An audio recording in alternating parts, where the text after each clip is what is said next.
৯,১০০ litre diesel জব্দ করি। কিছু অসাধু ব্যক্তি যারা মজুত করে রাখছেন, তাদের কারণেই একটু আমাদের কৃত্রিম সংকট তৈরি হয়েছে। নারায়ণগঞ্জ ৬২ বিজিবি ব্যাটালিয়নের সার্বিক সহায়তায় আমরা এখানে একটি মোবাইল কোর্ট পরিচালনা করি। মোবাইল কোর্ট পরিচালনাকারে আমরা এখানে ৯,১০০ লিটার ডিজেল জব্দ করি এবং এখানে এই ডিজেলের যে বর্তমানে দায়িত্বে ছিলেন তিনি কোনো সদুত্তর দিতে পারেন। ওনার সদুত্তর দিতে না পারায় আমরা ওনাকে বাংলাদেশ পেট্রোলিয়াম আইন 2016 এর 4 ধারা লঙ্ঘনে 20 ধারা অপরাধ যে উনি করেছেন সেজন্য আমরা তাকে 2 মাসের বিনাশ্রম কারাদণ্ড দিই এবং 6,000 টাকা অর্থদণ্ড করি। অনাদায়ে 6 দিনের বিনাশ্রম কারাদণ্ড দেওয়া হয়।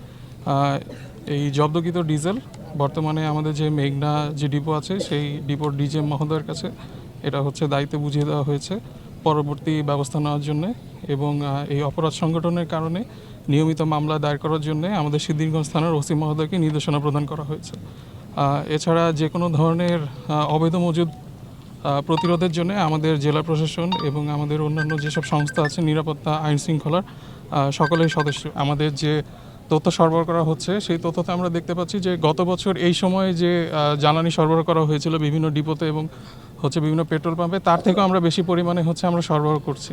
কিন্তু কিছু অসাধু ব্যক্তি যারা মজুত করে রাখছেন, তাদের কারণেই একটু আমাদের কৃত্রিম সংকট তৈরি হয়েছে এবং সেই কৃত্রিম সংকট যাতে কোনোভাবে প্রকট আকার ধারণ করতে না পারে এবং এটা যাতে একদম শূন্যের কোঠায় প্রায় নামিয়ে আনা যায়, সেই জন্যই আমরা আমাদের জাতীয় নিরাপত্তা গোয়েন্দা সংস্থা, অন্যান্য গোয়েন্দা সংস্থা, পুলিশ, র্যাব, বিজিবি এবং আমাদের জেলা প্রশাসনের সার্বিক সহায়তায় আমরা নিয়মিত অভিযান পরিচালনা করছি।